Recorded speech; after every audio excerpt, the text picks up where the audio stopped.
આકાશવાણી અમદાવાદ વડોદરા પ્રાદેશિક સમાચાર સોનલ પરમાર વાંચે છે. અમદાવાદ શહેરમાં આગામી 7 જુલાઈએ યોજાનારી ભગવાન જગન્નાથજીની 147મી રથયાત્રાને ધ્યાનમાં રાખી શહેર પોલીસ સુરક્ષાને લઈ તમામ તૈયારીઓને આખરી ઓપ આપી રહી છે. શહેર પોલીસ કમિશનર GS મલિકે શહેરના સંવેદનશીલ વિસ્તારોના તમામ અધિકારીઓને સાથે રાખી રથયાત્રાના રૂટ પર ફ્લેગ માર્ચ યોજી હતી. આ અંગે માહિતી આપતા શહેર પોલીસ કમિશનર GS મલિકે જણાવ્યું કે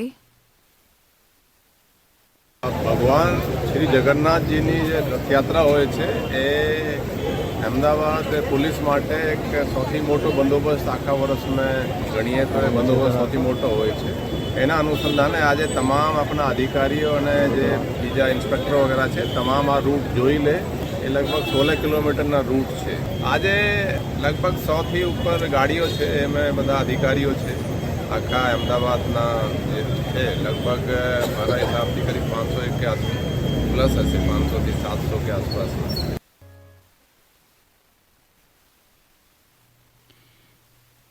નૈઋત્યનું ચોમાસું સમગ્ર રાજ્યમાં જામ્યું છે. ગઈકાલે રાજ્યના 201 તાલુકામાં 1 થી 6 ઇંચ વરસાદ પડ્યો હતો.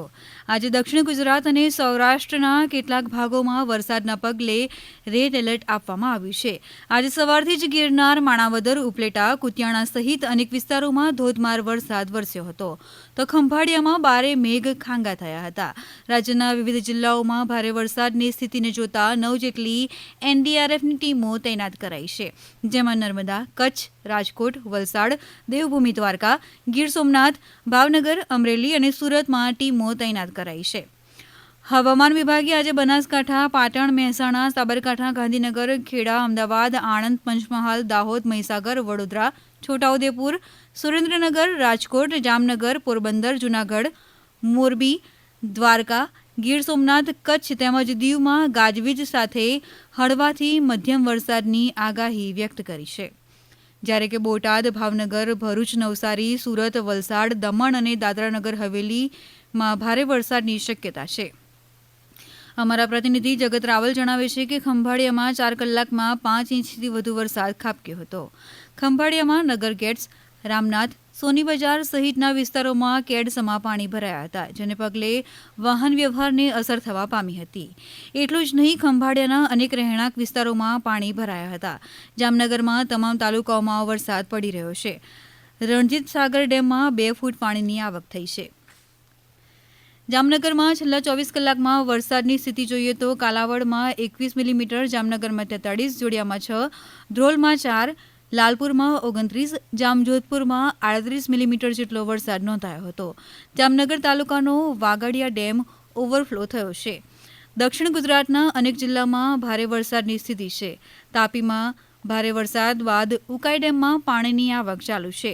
તાપીના અમારા પ્રતિનિધિ નીરવ કંસારા જણાવે છે કે ઉકાઈ ડેમની સપાટી 305.89 ફૂટ પર પહોંચી છે.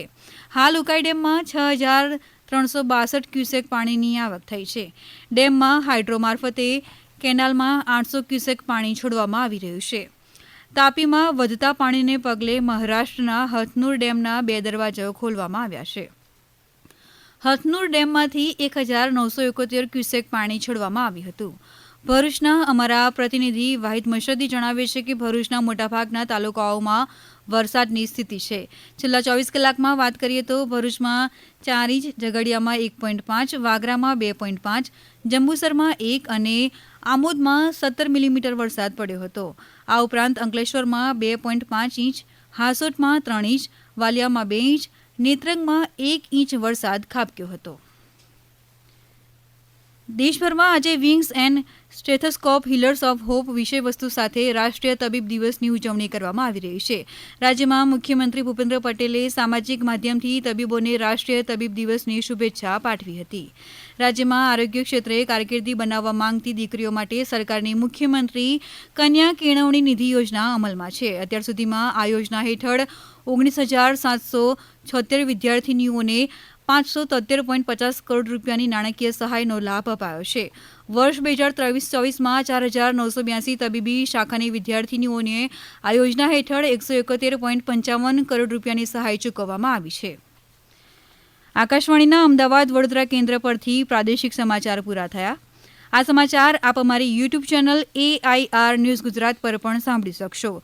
વધુ સમાચાર માટે આપ અમારા ટ્વિટર હેન્ડલ AIR News_ABAD ને ફોલો કરી શકશો.